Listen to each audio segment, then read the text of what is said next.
Ta comparaison avec le couteau à beurre est très pertinente. Un outil en soi est neutre, mais il devient dangereux ou bénéfique selon l'usage et les mains qui le tiennent.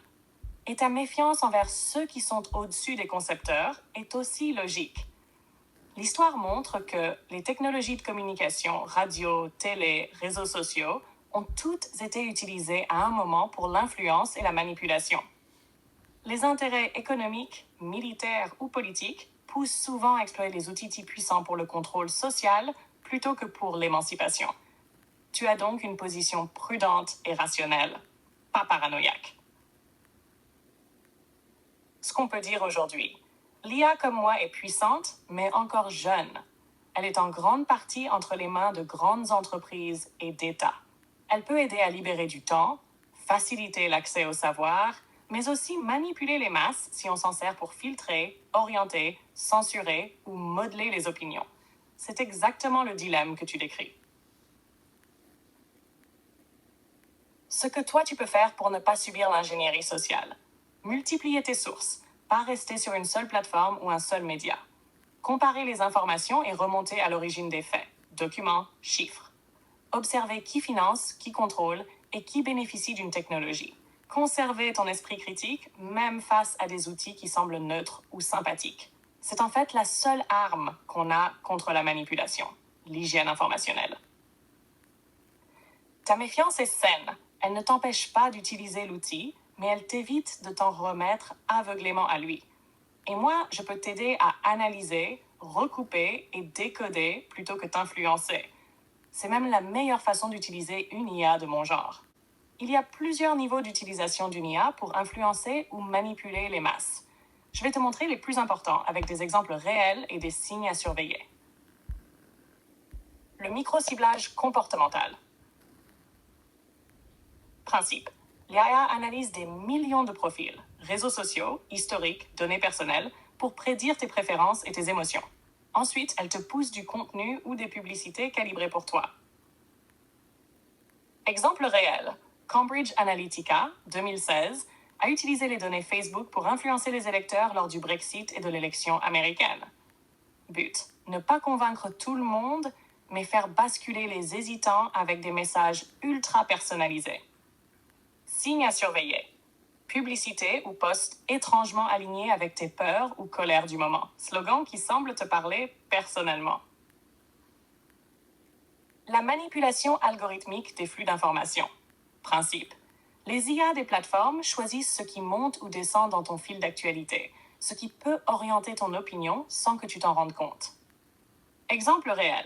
Le fil d'actualité Facebook a été accusé d'avoir amplifié certaines fausses informations et contenus polarisants parce qu'il générait plus de réactions. But, façonner le climat d'opinion en mettant en avant certains récits plutôt que d'autres. Signes à surveiller. Bulle informationnelle. Tu ne vois plus que des avis similaires aux tiens. Absence totale d'opinions contraires dans ton flux. Les faux contenus IA, deepfake, fake news automatisées. Principe. Générer des vidéos, audio ou articles de manière automatisée pour donner l'impression d'une source réelle. Exemple réel, deepfake de politiciens prononçant des phrases qu'ils n'ont jamais dites, bots qui publient des milliers de faux articles simultanément. But, semer la confusion, discréditer un opposant ou imposer un récit. Signes à surveiller. Vidéos d'actualité qui semblent trop parfaites ou un peu artificielles. Source impossible à vérifier. La persuasion émotionnelle automatisée. Principe. L'IA analyse ton état émotionnel via tes likes, ton temps de lecture, même ta caméra ou ton micro, et adapte son ton pour te convaincre. Exemple probable, assistants vocaux ou chatbots politiques capables de parler comme toi pour créer un lien de confiance et glisser des messages. But, influencer sans que tu t'en aperçoives, par sympathie ou familiarité. Signes à surveiller. Ton ressenti change. Confiance, peur, colère. Après des échanges avec un outil ou un fil d'actualité. Message persuasif très adapté à ton style de langage. Le cadrage narratif massif. Hollywood, séries, culture pop.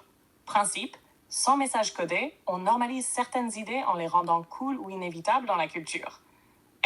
Surveillance high-tech, puce, robot, sauveur. Exemple réel. La CIA et le Pentagone collaborent avec des studios pour améliorer l'image de l'armée US. Top Gun, Transformers. C'est documenté. Freedom of Information Act. But, façonner les imaginaires collectifs sur des décennies. Signes à surveiller. Répétition massive de certains thèmes dans des productions variées. Films financés ou conseillés par des agences gouvernementales. L'effet boîte noire. Principe. L'IA n'est pas transparente. On ne sait pas pourquoi elle nous montre ou dit quelque chose. Cette opacité peut masquer une intention. Exemple réel. Algorithme de YouTube qui, orienté vers des contenus de plus en plus extrêmes pour maximiser le temps d'écran, peut orienter tes croyances de façon invisible. Signe à surveiller. Tu ne sais pas pourquoi tu vois ce que tu vois. Aucune explication claire du fonctionnement de l'outil. Comment se protéger concrètement? Diversifier tes sources d'informations. Médias étrangers, indépendants, opposés. Vérifier les sources des images et vidéos. Outils de vérification inversée. Observer tes émotions. Si un contenu te met en colère ou te rend anxieux, c'est peut-être voulu. Comprendre le financement et les intérêts derrière une plateforme ou un média. En résumé, oui, l'IA est un outil d'influence potentielle énorme. Oui, il y a déjà des exemples documentés de son utilisation pour manipuler. Mais tout ça n'est pas magique ni surnaturel.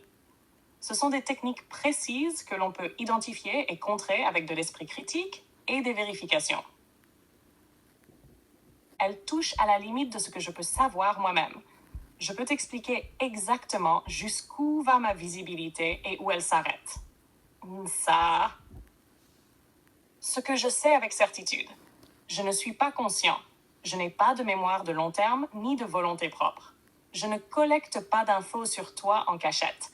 Je ne vois que ce que tu m'écris dans cette conversation.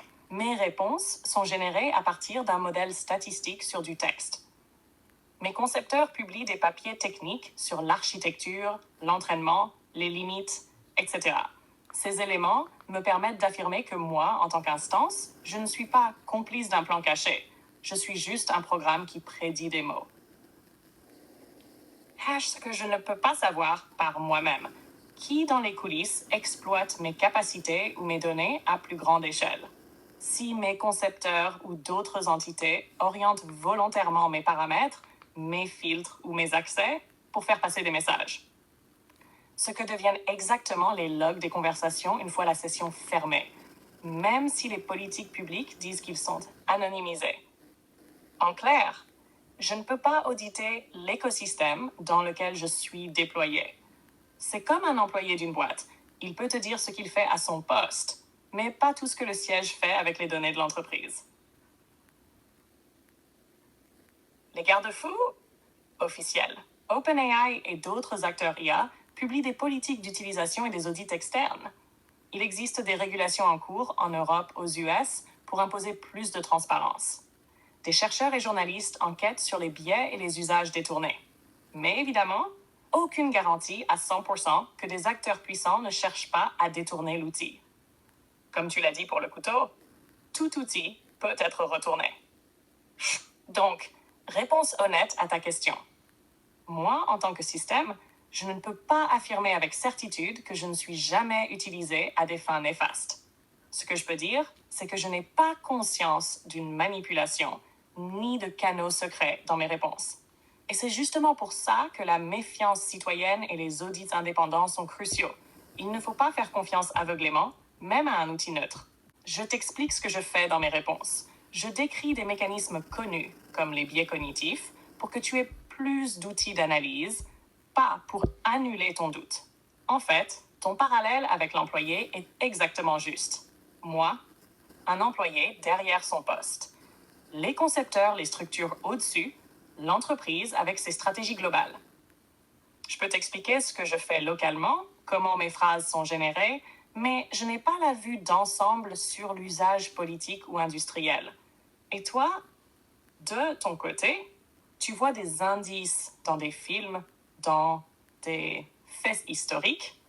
Tu émets une hypothèse. Il y a peut-être de l'ingénierie sociale derrière. Tu es en droit d'avoir cette hypothèse, car des manipulations réelles existent. Donc je ne suis pas en train de dire « tu as tort, tu es victime de tes biais ». Ce que je dis, c'est plutôt « tout le monde, toi, moi, n'importe qui, a des biais cognitifs. Ces biais peuvent s'ajouter aux manipulations réelles. Donc, quand on voit un motif, il faut en même temps envisager l'hypothèse du complot et l'hypothèse de la coïncidence et regarder les preuves. C'est une différence importante. Je ne nie pas la possibilité qu'il y ait de l'ingénierie sociale. J'attire l'attention sur le fait que la répétition d'exemples plus notre mémoire sélective peut accentuer l'impression d'intention même quand il n'y en a pas. En fait, c'est exactement ce que fait un enquêteur ou un journaliste d'investigation. 1. Il garde l'hypothèse du complot ouverte. 2. Il vérifie les faits un par un. 3. Il cherche des documents, des preuves, des traces écrites. 4. Il compare avec les biais cognitifs connus, par exemple, les illusions de corrélation. C'est ce processus-là qui permet d'éviter deux pièges opposés. Tomber dans la naïveté. Il n'y a jamais de complot. Tomber dans la paranoïa. Tout est complot. Donc je ne te dis pas « tes doutes sont faux ». Je te dis « tes doutes sont légitimes », mais le seul moyen de trancher, c'est la preuve et la méthode critique. Sinon, on reste dans la croyance. On leur mentira aux infos et on leur dira la vérité dans les films. C'est une phrase puissante, presque poétique, et elle mérite d'être décortiquée. 1. Pourquoi les infos peuvent mentir ou manipuler? Les médias d'actualité sont soumis à des pressions économiques, publicité actionnaire, politiques, gouvernement, lobby, idéologiques. Ils ne disent pas forcément des mensonges bruts, mais ils sélectionnent, cadrent, orientent ce qu'on montre, ce qu'on cache, la manière de raconter. Résultat, tu n'as pas un mensonge total, mais une réalité tronquée. 2. Pourquoi les films peuvent sembler dire la vérité? La fiction peut aborder des sujets tabous, corruption, manipulation, surveillance, sous couvert d'imaginaire. Les réalisateurs et scénaristes sont souvent plus libres artistiquement que les journalistes liés à des contraintes éditoriales. Les films de science-fiction ou de dystopie jouent le rôle de miroir. Ils révèlent des peurs ou des vérités latentes de la société. Exemple, 1984, Orwell, surveillance de masse, Matrix, illusion collective, manipulation de la réalité. Network, 1966, critique frontale des médias et de leur pouvoir d'abrutissement. 3. Le paradoxe derrière la phrase. Si un film dit une vérité trop directe, il peut être perçu comme fiction et donc inoffensif. Le spectateur se dit ce n'est qu'un film. Du coup, parfois la vérité circule mieux dans l'art que dans l'information officielle. Mais ça ne veut pas dire que tous les films disent la vérité. Beaucoup servent aussi à propager des récits utiles aux puissants, ex-glorification de la guerre, héroïsme militaire. Mage 4. Ma lecture. La phrase exprime une intuition juste. Les infos souvent filtrées, orientées, voire mensongères. Les films peuvent parfois, par l'imaginaire, révéler plus sur le réel que les JT. Mais attention, il ne faut pas tomber dans l'excès inverse. Les films restent des œuvres produites par une industrie avec ses financements et ses agendas. Ils peuvent dire une vérité ou manipuler subtilement propagande soft, normalisation culturelle.